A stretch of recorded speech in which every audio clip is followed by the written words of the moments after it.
Hello everyone, welcome back to current affairs with GK YouTube channel. मैं फिर से हाजिर हूँ यूपीटीपीएससी पैट 2023 का प्रैक्टिस सेट 16 लेकर। इससे पहले हमने प्रैक्टिस सेट 15 करा दिए हैं, जिसकी प्लेलिस्ट आपको हमारे चैनल पर मिल जाएगी। उससे पहले हमारे चैनल को सब्सक्राइब ज़रूर कर लीजिएगा इंपॉर्टेंट वीडियोज़ के लिए। जितने भी जीएस के प्रीवियस ईयर क्वेश्चन हैं वो भी हम आपको कवर करा देंगे। इसके साथ साथ में जितने भी इंपॉर्टेंट जीएस के जीके के क्वेश्चन हैं वो मैं इस वीडियो में लेकर आई हूँ। स्टार्ट करते हैं अपने इंपॉर्टेंट क्वेश्चन का सेशन। क्वेश्चन 1 है, सिंधु सभ्यता का पत्तन नगर बंदरगाह कौन सा था? आंसर करिए। इसका answer option B, Lothal. Lothal सिंधु सभ्यता का एक पत्तन नगर यानी पोर्ट एरिया था, याद रखिएगा। नेक्स्ट है, सिंधु घाटी सभ्यता के लोगों के मकान बने होते थे, किसके बने होते थे? इसका आंसर है ऑप्शन ए, पक्की ईंटों के घर बने होते थे। सिंधु वैली सिविलाइजेशन के जो लोग थे वह पक्की ईंटों के घरों में रहते थे, याद रखिएगा। लकड़ी और पत्थर के नहीं बल्कि पक्की ईंटों के बने हुए देखे गए हैं सिंधु घाटी सभ्यता के लोगों के मकान। चलते हैं अपने नेक्स्ट इंपोर्टेंट क्वेश्चन पे। सिंधु घाटी सभ्यता का विशाल स्नानागार कहाँ पाया गया था? इसका आंसर है ऑप्शन बी, मोहनजोदड़ो में सिंधु घाटी सभ्यता का विशाल स्नानागार पाया गया था। याद रखिएगा, ये काफ़ी बार पूछा गया क्वेश्चन है। और एक चीज़ ज़रूर याद रखिएगा, हड़प्पा सभ्यता की जो खोज की गई थी वह 1921 में की गई थी, लेकिन मोहनजोदड़ो की जो खोज की गई थी वह 1922 में की गई थी। इसकी डेट ज़रूर याद रख लीजिएगा। और इसकी जो खोज की थी वह राखलदास बनर्जी ने की थी, मोहनजोदड़ो की खोज। और हड़प्पा की खोज किसने की थी? दयाराम साहनी ने 1921 में, और मोहनजोदड़ो की 1922 में राखलदास बनर्जी के द्वारा खोज की गई थी। तो याद रखिएगा, ये सारे क्वेश्चंस इंपोर्टेंट होते हैं। और सिंधु घाटी सभ्यता का विशाल स्नानागार मोहनजोदड़ो। नेक्स्ट है, भारत में सबसे पहले खोजा गया शहर कौन सा था? इसका आंसर है ऑप्शन ए, हड़प्पा। हड़प्पा सबसे पहले खोजा गया शहर था, जिसकी खोज 1921 में दयाराम साहनी के द्वारा की गई थी। इसके पश्चात एक साल के बाद में 1922 को मोहनजोदड़ो की खोज की गई थी। दोनों डेट याद रखिएगा, राखलदास बनर्जी के द्वारा। नेक्स्ट है, मोहनजोदड़ो में सबसे बड़ा भवन कौन सा है? सबसे बड़ा भवन कौन सा है मोहनजोदड़ो में? इसका आंसर ऑप्शन बी, अन्नागार। सबसे बड़ा जो भवन है वह अन्नागार है, याद रखिएगा, जहाँ पर भंडार यानी वहाँ पर इकट्ठा किया जाता था अन्न को। और दूसरा होगा विशाल स्नानागार, दोनों याद रखिएगा। लेकिन सबसे बड़ा जो भवन होगा वह अन्नागार कहा जाता है। नोट कर लीजिएगा दोनों क्वेश्चंस को। चलते हैं नेक्स्ट क्वेश्चन पे। मानव द्वारा उपयोग की गई पहली धातु कौन सी थी? कौन सी थी? आंसर है सी, कॉपर यानी तांबा। तांबा मानव द्वारा उपयोग की गई पहली धातु थी, याद रखिएगा, यानी इसको कॉपर कहा जाता है। तो इम्पोर्टेंट हो जाता है क्वेश्चन, मानव द्वारा सबसे पहले यूज़ किया गया था। नेक्स्ट है, वर्तमान में कालीबंगन कहाँ स्थित है, जो कि चूड़ियों के लिए फेमस जगह थी? इसका आंसर है ऑप्शन डी, राजस्थान। राजस्थान में चूड़ियों के साक्ष्य मिले थे और स्थल का नाम था कालीबंगन, जो कि राजस्थान में खोजा गया था। इंपॉर्टेंट हो जाता है क्वेश्चन, नोट कर लीजिएगा। 1953 में इसकी खोज की गई थी, याद रखिएगा। कालीबंगन की जो खोज की गई थी वह 1953 में, राजस्थान में है ये स्थल, भारत के राजस्थान में। नेक्स्ट है, हड़प्पावासी किस वस्तु के उत्पादन में अग्रणी थे?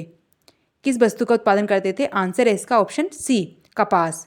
कपास का उत्पादन में अग्रणी माने जाते थे हड़प्पावासी, यानी जो हड़प्पा के सभ्यता के लोग थे वो कपास का उत्पादन अधिक मात्रा में करते थे, जो कि 1921 में दयाराम साहनी के द्वारा खोजा गया स्थल था हड़प्पा। नेक्स्ट क्वेश्चन, देवी माँ की पूजा किससे संबंधित थी? याद रखिएगा, देवी माँ की पूजा सिंधु घाटी सभ्यता के लोग करते थे। इसका आंसर ए होगा, सिंधु घाटी सभ्यता यानी इंडस वैली सिविलाइजेशन इसको कहा जाता है। नोट करते चलिएगा सभी क्वेश्चंस, सिंधु घाटी सभ्यता के रिलेटेड क्वेश्चंस जितने भी हो सकते हैं इंपॉर्टेंट, प्रीवियस क्वेश्चंस भी कवर कर लेंगे। एंड लास्ट में कमेंट करके जरूर बताइएगा आपको वीडियो कैसी लगी। नेक्स्ट क्वेश्चन है, कौन सा सिंधु शहर जो बिना गढ़ यानी किले का था? कौन सा था? आंसर है ऑप्शन डी, चौहंदड़ो। चौहंदड़ो जो शहर था वह बिना गढ़ यानी बिना किलों का शहर माना जाता था। सिंधु घाटी सभ्यता का ये एक शहर है चौहंदड़ो। नोट कर लीजिएगा, ऑप्शन डी इसका करेक्ट आंसर होगा, ऑप्शन डी, चौहंदड़ो, जो कि बिना गढ़ और बिना किलों का शहर था। इसकी जो खोज की गई थी वह 1934 में की गई थी। चौहंदड़ो की खोज 1934 में की गई थी। यह भी इंदु वैली सिविलाइजेशन का एक शहर है। नेक्स्ट है, कांसी की नर्तकी की मूर्ति कहाँ से मिली है? इसका आंसर है ऑप्शन ए, मोहनजोदड़ो से। इसको नृत्य की मूर्ति की भी कहा जाता है, कभी बार पूछा जाता है नृत्य की मूर्ति कहाँ मिली है, तो मोहनजोदड़ो से मिली है। और ये मूर्ति किसकी बनी हुई थी? तो कांसे की बनी हुई मूर्ति थी, जो कि मोहनजोदड़ो में देखी गई थी। नेक्स्ट है, विश्व की सबसे प्राचीन सभ्यता का नाम क्या है? सो इसका आंसर है ऑप्शन बी। मेसोपोटामिया की जो सभ्यता है वह विश्व की सबसे प्राचीन सबसे पुरानी सभ्यताओं में से एक मानी जाती है, जो कि मेसोपोटामिया की सभ्यता है। इम्पोर्टेंट है, ये काफ़ी बार पूछा गया क्वेश्चंस हैं। इंदी वैली सिविलाइजेशन के क्वेश्चंस काफ़ी बार पूछे गए हैं। नेक्स्ट क्वेश्चन है सिंधु घाटी सभ्यता की लिपि क्या थी? तो इसकी लिपि थी अज्ञात, यानी इसकी लिपि को पढ़ा ही नहीं गया है, तो इसकी लिपि को अज्ञात कहा जाता है। ऑप्शन सी इसका करेक्ट आंसर होगा। सिंधु घाटी सभ्यता की लिपि थी अज्ञात। नोट ज़रूर कर लीजिएगा और हमारे चैनल को सब्सक्राइब ज़रूर कर लीजिएगा। नेक्स्ट है वैदिक सभ्यता किस प्रकार की सभ्यता थी? सो इसका आंसर है ऑप्शन बी। वैदिक सभ्यता से भी क्वेश्चन करेंगे हम। ग्रामीण सभ्यता थी, जो वैदिक सभ्यता के लोग थे उनकी सभ्यता ग्रामीण थी।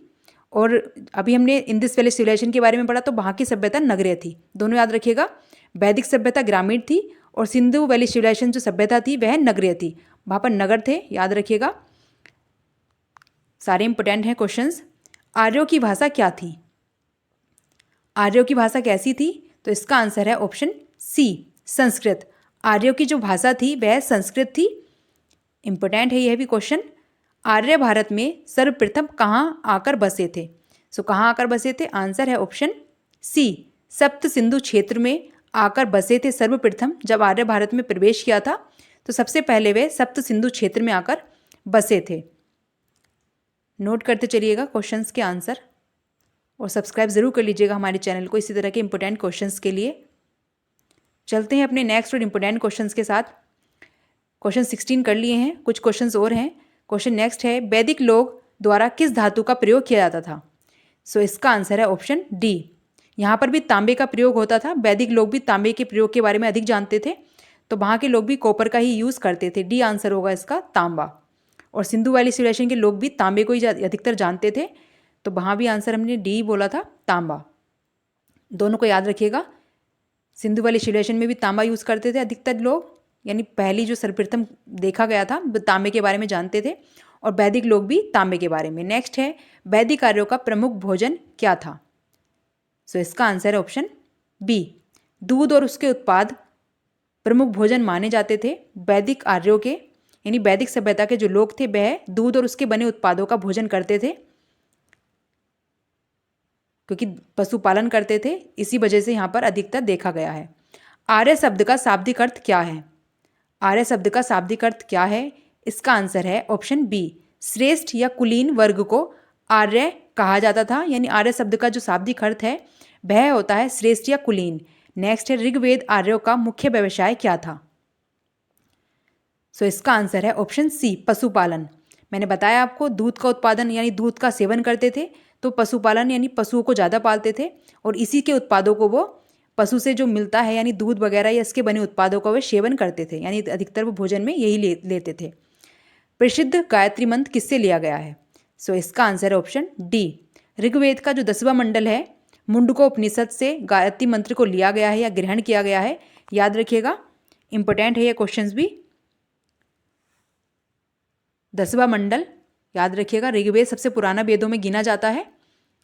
1028 सूक्तियाँ हैं इसमें, याद रखिएगा। 4 वेद होते हैं। सबसे पुराना वेद ऋग्वेद होता है और सामवेद को संगीत का वेद कहा जाता है। चलते हैं अपने नेक्स्ट क्वेश्चन पे। सबसे प्राचीनतम वेद कौन सा है? मैंने अभी बताया आपको इसका आंसर। इसका आंसर है डी ऋग्वेद, जो कि सबसे प्राचीनतम वेद माना जाता है। और इसका जो अथर्ववेद होता है वह जादू टोने ये सब चीज़ों के लिए जाना जाता है। जादू टोने के लिए अथर्ववेद, और सामवेद संगीत का वेद कहा जाता है, और यज्ञ वगैरह कराने के लिए यजुर्वेद माना जाता है। नेक्स्ट है पुराणों में सबसे प्राचीन एवं प्रमाणिक कौन सा पुराण है? सो इसका आंसर है ऑप्शन ए मत्स्य पुराण सबसे प्राचीन और सबसे प्रमाणिक पुराणों में गिना जाता है, याद रखिएगा। 2 क्वेश्चंस और बचे हैं। 25 क्वेश्चंस करेंगे हम इसके, इंपॉर्टेंट जीएस के क्वेश्चंस, नोट कर लीजिएगा। चलते हैं नेक्स्ट क्वेश्चन पे। नेक्स्ट क्वेश्चन है हमारा 24 नंबर क्वेश्चन। ऋग्वेद का कौन सा मंडल सोम देवता को समर्पित है? 9, 8, 7 या 10? इसका आंसर ऑप्शन ए 9वां जो मंडल है वह सोम देवता को समर्पित माना जाता है। ऋग्वेद का 9वां मंडल सोम देवता को समर्पित है। और 10वां मंडल, आंसर कमेंट करिएगा, 10वां मंडल किसे समर्पित है? इंपॉर्टेंट है यह भी क्वेश्चन। चलते हैं अपने नेक्स्ट क्वेश्चन पे। किस वेद में बलि सूत्रों का जिक्र किया गया है? किस वेद में किया गया है बलि सूत्रों का जिक्र? आंसर है ए यजुर्वेद में किया गया है, जिसमें यज्ञ वगैरह कराए जाते हैं। हमने इस वीडियो में मोस्ट इंपोर्टेंट जीके के क्वेश्चंस कवर किए हैं। आई होप आपको हमारे क्वेश्चंस, हमारी वीडियो पसंद आई है। इसी तरह की इंपॉर्टेंट प्रैक्टिस सेट के लिए हमारे चैनल को सब्सक्राइब ज़रूर करिएगा और लास्ट में कमेंट करके ज़रूर बताइएगा आपको वीडियो कैसी लगी। इसी तरह की वीडियो हम आपके एग्जाम तक लाते रहेंगे। शॉर्ट वीडियो है, 10 मिनट में हम 25 या 30 क्वेश्चंस कवर किया करेंगे। वीडियो को ज़रूर देखिएगा और सब्सक्राइब ज़रूर कर लीजिएगा हमारे चैनल को। Thank you.